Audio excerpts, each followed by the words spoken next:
Olá pessoal, eu, professor Wilson, de volta com mais um vídeo da série Café com Mais Estímulos.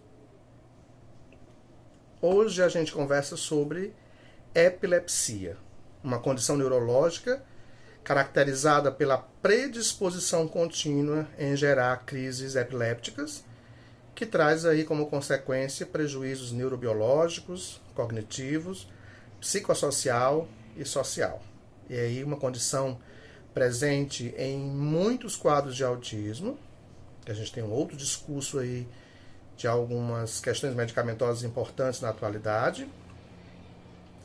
E é importante lembrar que a epilepsia ela tem padrões de apresentação distintos, desde crises convulsivas consideradas clássicas, até quadros refratários, que são aqueles chamados de epilepsias de difícil controle.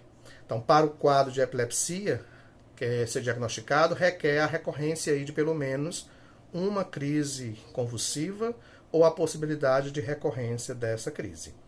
Não é uma condição patológica única, mas uma grande variedade de manifestações sindrômicas que se refletem em uma disfunção cerebral de base resultante de causas diversas.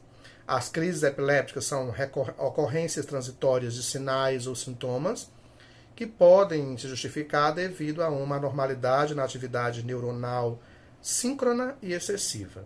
É importante lembrar que, dentro dessa condição, se observa o modo de início e término das crises, as manifestações clínicas e a intensidade da sincronização considerada anormal. Alguns importantes elementos são primordiais para a sua definição: história de pelo menos uma crise convulsiva, presença de alterações persistentes no cérebro que aumentam a probabilidade de futuras crises convulsivas e a associação de outros transtornos neurobiológicos, cognitivos, sociais e psicossociais associados. A epilepsia pode ser de origem genética, sintomática, e isso requer a definição para que a gente possa entender melhor. As de origem sintomática são secundárias a um trauma cerebral, por exemplo, a anóxia, que é a ausência de fornecimento de oxigênio para o cérebro. E as genéticas, a criança já nasce com uma predisposição à manifestação dos quadros convulsivos, independente de nenhum fator secundário ter acontecido. No quadro sintomático, que a gente falou como sendo possibilidade associada a um trauma cerebral, além da anóxia, outros fatores podem estar associados dentro dessa condição secundária. Presença de tumores, traumatismos, alterações metabólicas, malformação cerebral, acidente vascular encefálico ou acidente vascular cerebral, ou pode ainda fazer parte de uma doença sistêmica ou provavelmente sintomática quando suspeitamos aí de uma situação associada à lesão cerebral. É considerado uma condição neurológica séria, que está entre as mais comuns em todo o mundo. Na população em geral, cerca de 3% serão de pessoas com epilepsia em algum momento de suas vidas. A predisposição a essa expressão clínica da epilepsia pode diferir aí com a idade.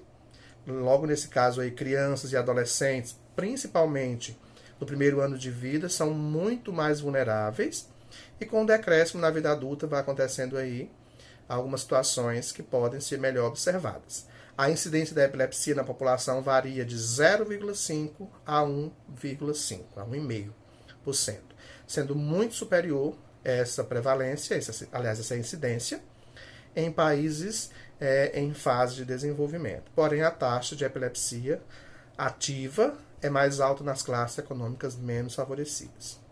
Os sinais para essa condição sindrômica nem sempre são físicos. As crises ou a manifestação para os quadros convulsivos podem apresentar sob diversas caracterizações, sendo as mais comuns sinais motores visíveis, por exemplo, movimentação lateralizada da cabeça e forçada, presença de movimentos involuntários ou posturais dos braços e pernas, tendência a forte rigidez muscular isolada ou em conjunto, emissões de sons fonatórios, marcha sem direção definida e com dificuldade na manutenção do equilíbrio dinâmico.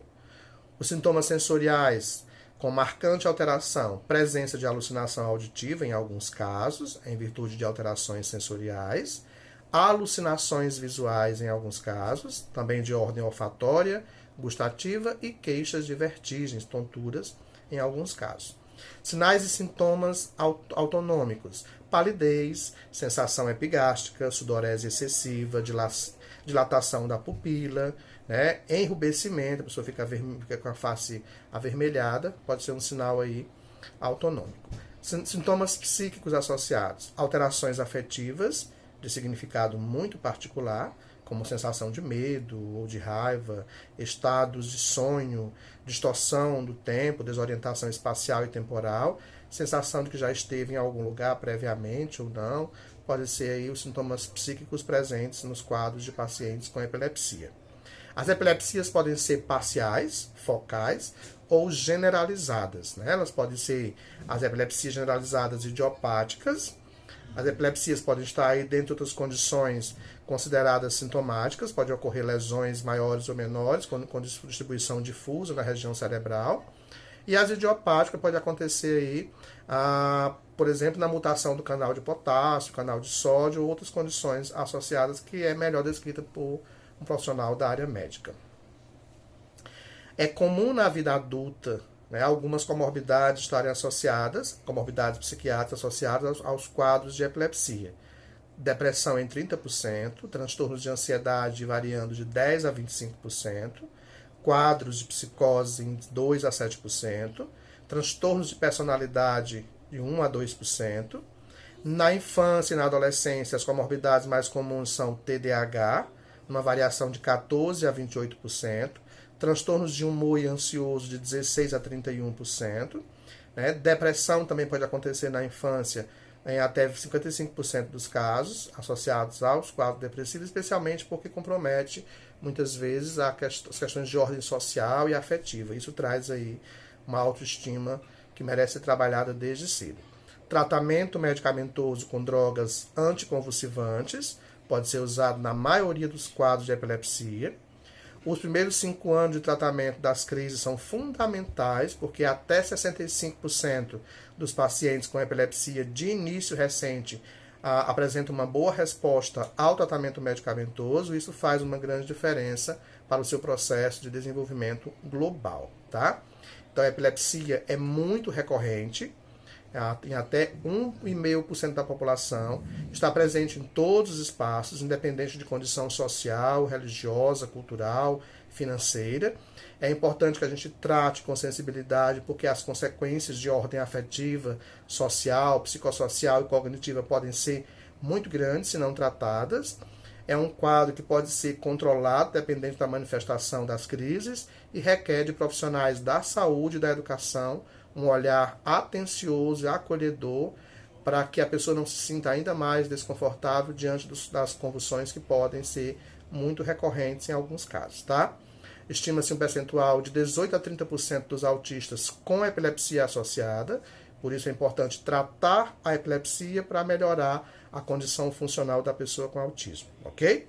Esse foi mais um vídeo da série Café com Mais Estímulos. Eu sou o professor Wilson. Um abraço a todos e até o nosso próximo vídeo.